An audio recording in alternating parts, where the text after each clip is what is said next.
जय हिंद, वंदे मातरम।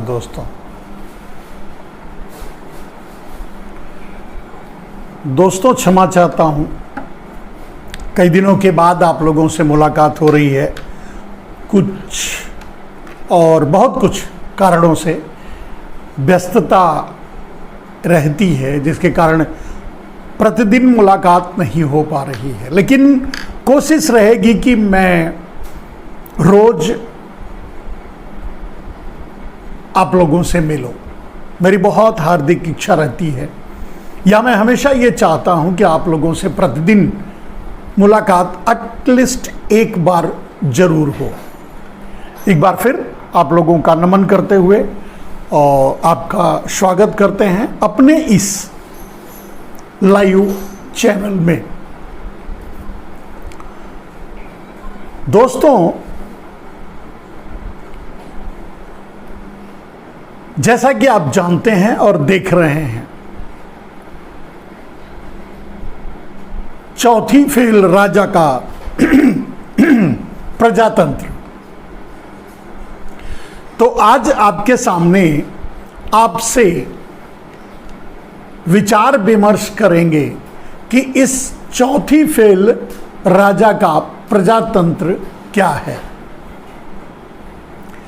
मैं पहले भी कह चुका हूं, मेरे मित्र, मेरे भाई, मेरे दोस्त, कि मोदी जी अब प्रधानमंत्री नहीं हैं, वो जूनागढ़ के नवाब हैं। और सेंट्रल विस्टा यानी अपने महल के उद्घाटन के बाद और शेंगोल हाथ में धारण करने के बाद तो कम से कम यही सच है। अब आते हैं उस मुद्दे पर। मैंने पहले भी कहा है, मेरे मित्र, मेरे भाई लोग, कि नरेंद्र मोदी ने खुद एक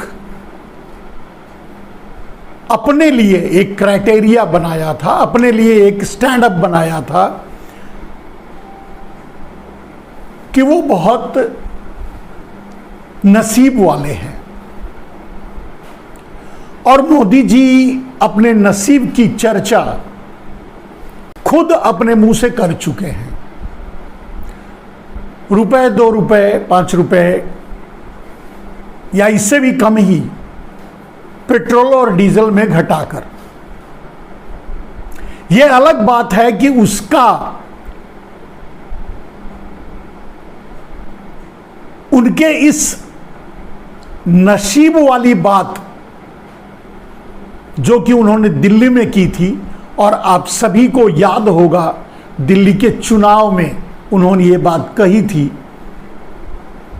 कि अगर पेट्रोल और डीजल के दाम घटते हैं नसीब वाले के कारण, तो आप नसीब वाले को ही वोट दें या देंगे। यानी नरेंद्र मोदी ये कहना चाहते थे कि अगर मैं नसीब वाला हूं और मेरे कारण रुपए, 2 रुपए पेट्रोल और डीजल का दाम घटा है, तो आप हमें वोट दीजिए। बदनसीब को वोट क्यों देंगे? बदनसीब वो किसको कह रहे थे आप खुद जानते हैं, कांग्रेस को या आप पार्टी को या और किसी को, जो भी उनके विपक्ष में खड़ा था। लेकिन दुर्भाग्य से दिल्ली वो हार गए। तो राजा, चौथी फेल राजा, बहुत गुस्सा आया।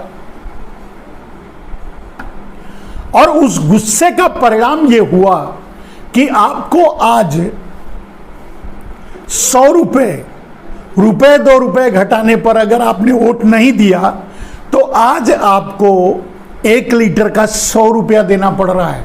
यानी नरेंद्र मोदी ने सेंचुरी मार दी। यानी नरेंद्र मोदी ने आपसे कहा कि मेरे नसीब को अगर आप स्वीकार नहीं करोगे तो ठीक है, मैं आपको बदनसीब बनाकर छोड़ दूंगा। अब इस स्थिति में पूरा देश बदनसीब है। 100 रुपए का पेट्रोल खरीद करके 100 रुपए का डीजल खरीद करके, 200-250 रुपए का खाने वाला तेल खरीद करके, या 50 रुपया 60 रुपया किलो आटा, दाल 150-200 रुपया किलो खरीद करके, यानी महंगाई के बोझ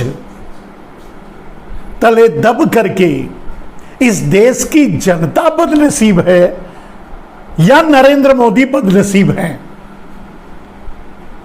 ये आप तय कर सकते हैं, आप बता सकते हैं, आप बोल सकते हैं, अगर आप में ये हिम्मत है बोलने की तो। क्योंकि नसीब वाली बात तो उन्होंने ही कही थी। आज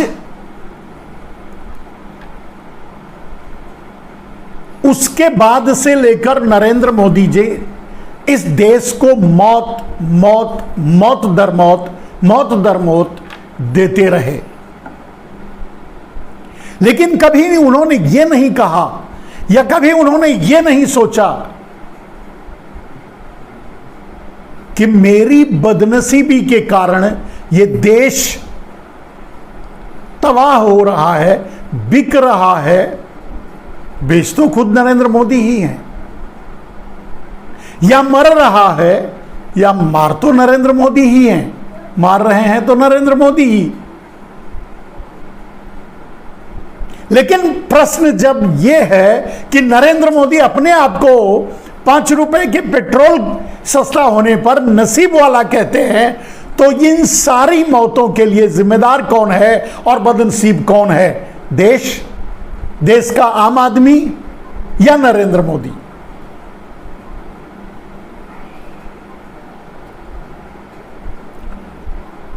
जब उन्होंने राम मंदिर का उद्घाटन किया था, राम मंदिर का भूमि पूजन किया था, भूमि पूजन तो बहुत पहले हो चुका था, दोहरा करके अपने तरीके से किया था, तो उस समय कालीकट, संभवतः कालीकट में फ्लाइट एक्सीडेंट हुआ था, लोग मरे थे। जब नरेंद्र मोदी ने सेंट्रल विस्टा का उद्घाटन किया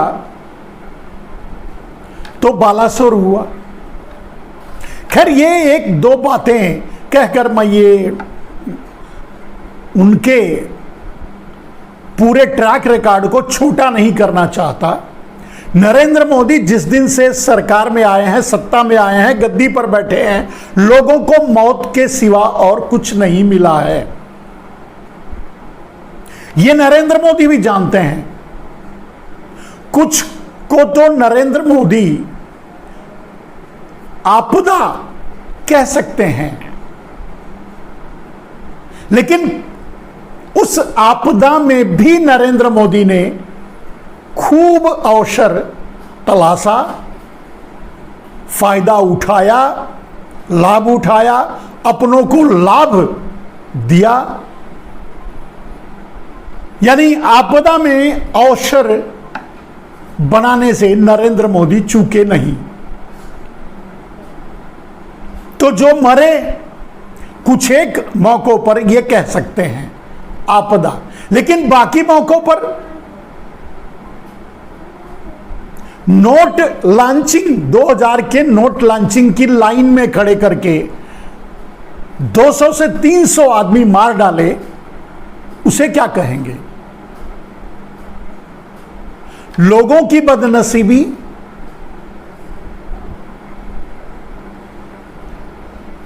देश की बदनसीबी या नरेंद्र मोदी की बदनसीबी?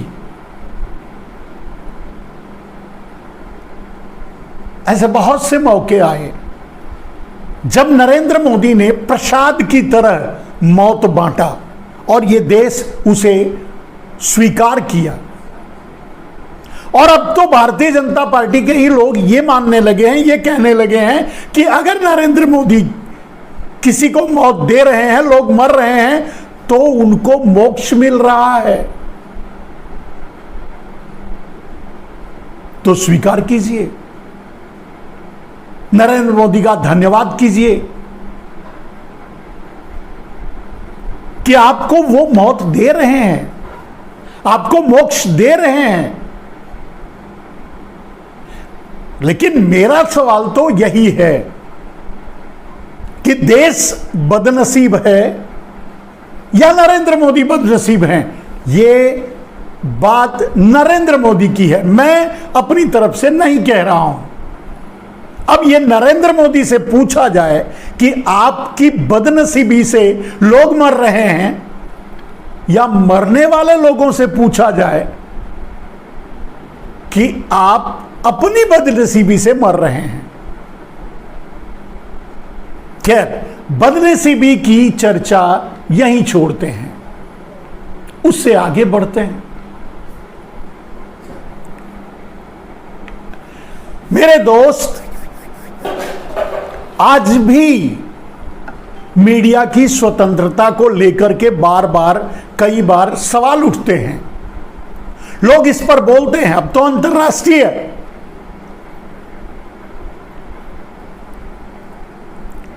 ट्विटर ने भी अब सीधे यह आरोप लगाया है कि उसे धमकाया जाता रहा, उसे डराया जाता रहा, या उस पर बदले की कार्रवाई की गई नरेंद्र मोदी की बात ना मानने के कारण। और नरेंद्र मोदी चाहते थे कि जो उनसे सवाल करे या सत्ता पर उंगली उठाए या सत्ता पर से सवाल करे, उसके ट्विटर अकाउंट बंद कर दिए जाएं। यह आरोप जैक डर्सी का है, ट्विटर के शायद पूर्व सीईओ। लोगों को आश्चर्य हुआ होगा, लोग इसे खुलासा मानते हैं, लोग इसे बहुत बड़ी बात मानते हैं, लेकिन मैं ये नहीं समझ पाता, जिस देश में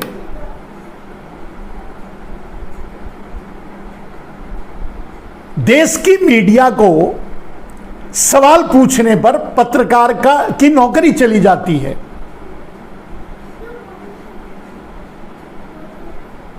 जिस देश में सवाल पूछने पर मारा जाता है, पीटा जाता है, जेल में बंद कर दिया जाता है, सालों साल तक उसे जेल में रखा जाता है, उस देश के लोग आश्चर्य करते हैं कि नरेंद्र मोदी ट्विटर को धमकी दिए होंगे या नहीं दिए होंगे, या ये दिए होंगे तो ये खुलासा है। ये तो कॉमन सेंस की बात है यार। पूरी मीडिया को नरेंद्र मोदी ने पहले गोदी मीडिया बनाया और अब सुपारी मीडिया बना दिया। और दोस्तों, अब तो सरकार ही सुपारी सरकार बन गई है। क्या आज सरकार सुपारी सरकार नहीं है? क्या नरेंद्र मोदी की सरकार सुपारी सरकार नहीं है? आप खुद बताइए, कुछ सोच के बोलिए।